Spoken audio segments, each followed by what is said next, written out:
Hey, this is Loral, and I have a very dear friend of mine that I've known for decades. He and I were in a mastermind with Bob Proctor together when we first started out our careers. He was actually well into his career and his success, and I was a newbie starting out. John Assaraf is with us today. We're going to talk about transforming your wealth by transforming your brain.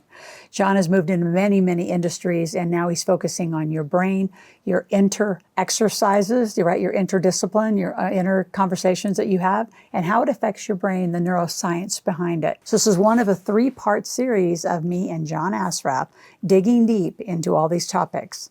Today, specifically on the first of one of 3 episodes, we are going to talk about the power of a mindset shift. Like, how do you know it's really happening? Everybody talks about a mindset. What really happens at the brain level, the neuroscience level? Number 2, why it's important to do the integration of a wealth team. And that's a lot more of my conversation.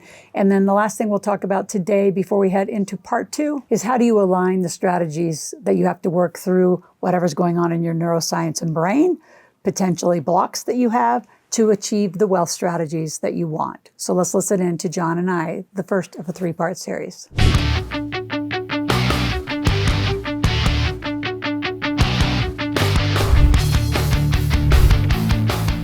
So John, from there, I was just going to tell a little bit about your story. I mean, when we first met, you were very involved in RE/MAX and real estate. Today, we're going to be talking about neuroscience and all the work you're doing in brain health and inner sizes, which I love that term, and the app you have. We have a big conversation, and this is a 2-part podcast. So stay tuned, those of you in our listening audience, for not only part 1, but then what will be coming. So we're just going to go. So John, talk a little bit about your journey. Like when we first met, you were RE/MAX real estate, and then like transition. Long time ago, I started RE/MAX of Indiana and opened up 85 offices over 10 years and had 1,200 salespeople. We were doing, back in the early 90s, $4.5 billion a year in sales. And I had met Bob Proctor then, and took him through my company and taught our agents a bunch of stuff. And then I funded the Life Success Institute. We became partners. And that's where you and I met, because he was doing some great teaching. I was still building my real estate company. And then we brought on Jim Bunch and some of our friends to help us grow that company, and Mark Meyer. So I put that deal together and funded it. Wow. Over the last 30 plus years, I've just been an entrepreneur. And I've been fascinated with what Bob taught was around, energy and vibration. And he was more on the woo-woo side of it. And I was more into science. And I wanted to understand the efficacy of, law of attraction. And I have a different understanding of it than what he taught, but very, very similar. But I've been into building companies using the right strategies, in the right order, at the right time, with the right people or systems. And so I've just been an entrepreneur building companies. I've built 5 of them. They're multi-million-dollar companies.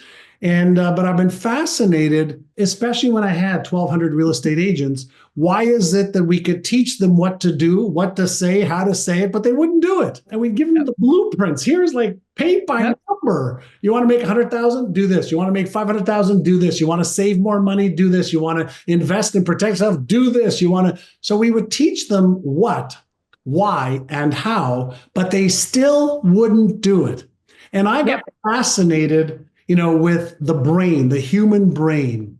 And that has now been a passion of mine for 25 years. I was going to say, it's been quite a while since you made the transition to really delve deep into this. I want to understand the neuromechanics. And a couple of things I've discovered, which is pretty fascinating, right, is number 1, functionally, every human brain works the same. Functionally, it works the same. So functionally, like every car works the same. Functionally, electrical grids work the same. Every brain functionally works the same. But most people don't know how to use their brain at very high levels. And this is where mindset really comes into play. And this is the one thing Bob Proctor did really help me understand, on self-image and beliefs and some of that stuff.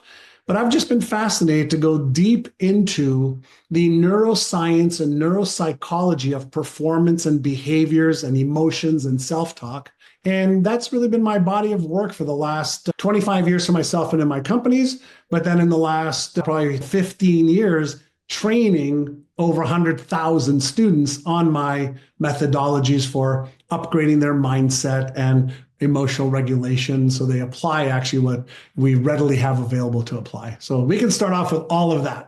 I love it. I love that. So I want to start though with the distinction between, what we learned, we were taught, we sat room after room with Bob Proctor. What were some of the just fascinating and I'm going to say profound distinctions in the neuromechanics? I love that you broke it into that because I think you and I think more alike like that because some of Bob's stuff was woo. It's all right. I can sit and think about a Maserati forever, but the Maserati's not coming unless I go do something to create the Maserati coming.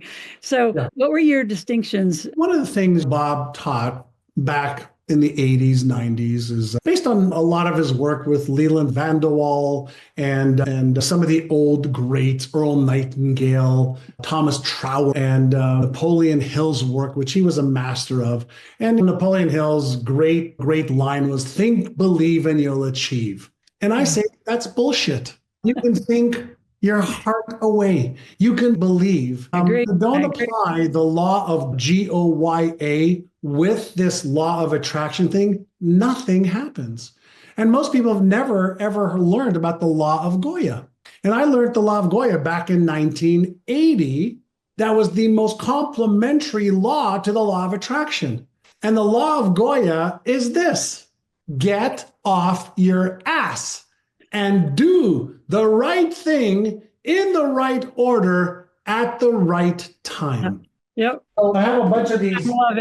I love it. Let me show you something.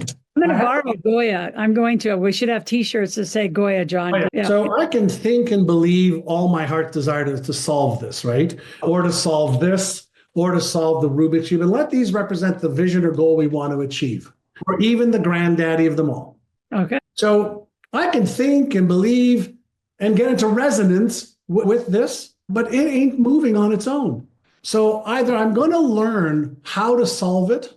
It doesn't matter. 100,000 a year, 500,000 a year, 250,000 a year, a billion a year. The algorithm, the process for achieving it does exist. What most people fail to understand is, yes, if I think about it, good first step. Yes, if I feel it, good first step. Yes, if I believe that I'm capable, that's really good. But then the other part on this physical world is I've got to take the right action. Now, I could sit here and do this over and over again, and I can be working really hard to try and figure it out. But why not just learn the algorithm that's already been figured out? So when Bob Proctor taught me about the law of attraction, like I've had some of the most success in the world. You mentioned something a few seconds ago, and I'm a vision board fanatic, right? In the movie The Secret, you talked about the Maserati. It's in my garage. It started off as on my vision board. It's in my garage right now. So I know how to create a vision, whether it's the lifestyle that I want, but I know how to put all the pieces from ideation or vision to goals, to strategies, to tactics, to beliefs, so that everything is in resonance. See, there's a difference between the law of attraction, which most people think is if I put a picture on my vision board or I write down this goal, then somehow magically I will attract it. And that is bullshit. It's just utter bullshit. So if we want to understand manifestation, let's understand, what Nikola Tesla talked about. And energy, vibration, frequency, and resonance. So when I can get my vision with my goals, with my thoughts, with my emotions, backed by the right actions, now I'm in resonance. And I move towards, and I find people who are in resonance with the vision and the goals that I want. And it causes my brain, this $100 billion electromagnetic tool that sends and receives information based on my vibration of my body, my resonance. And if I follow through with action, I go searching online, I go talk to people, I take the action to find it, to look for it. then all of Mhm. a sudden, somehow, we have this ability to, and again, it's not like magnet, but it's a way of tuning in no differently than a radio tunes into classical music on 95.2. It takes all the other stations and it does what to them? It blocks all the other stations. Even though rock and roll is here, even though punk rock is here, even though Spanish music is here right now, or Korean music, it's here right now. So by me getting into resonance on all different planes, now I'm blocking all the other alternatives and I'm hyper focusing, increasing, okay, the message that I'm sending out in the field, but it's also increasing the station that I'm tuning into. And if I Mhm. back it up with the right actions, now I'm creating a resonance field. And I've had some of the most about stories with my former home in Rancho Santa Fe. It was a 10,000 square foot, multi-million dollar home that I put on a vision board that Yep. all of us, Bob was the first person I called that morning, okay, in 2000 saying, you're not going to believe this. First person I called. That's awesome. I remember that actually. But I took all the actions to be able to afford a home like that. I didn't even know where the house was. I had no idea when I bought it.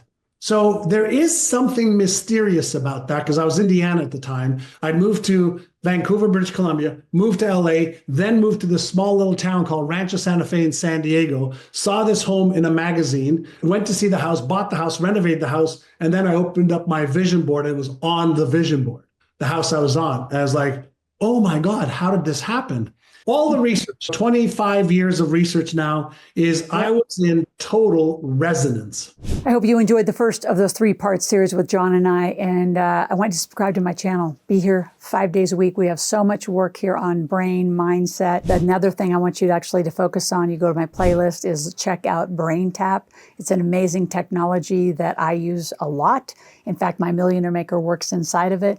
It actually will change some of the subconscious work of your mind and mindset by listening and using the Brain Tap tool. If you have any questions at any point, please go to askloral.com, ask a question, make a request. We're going to be back with the second part of John Assaraf and myself.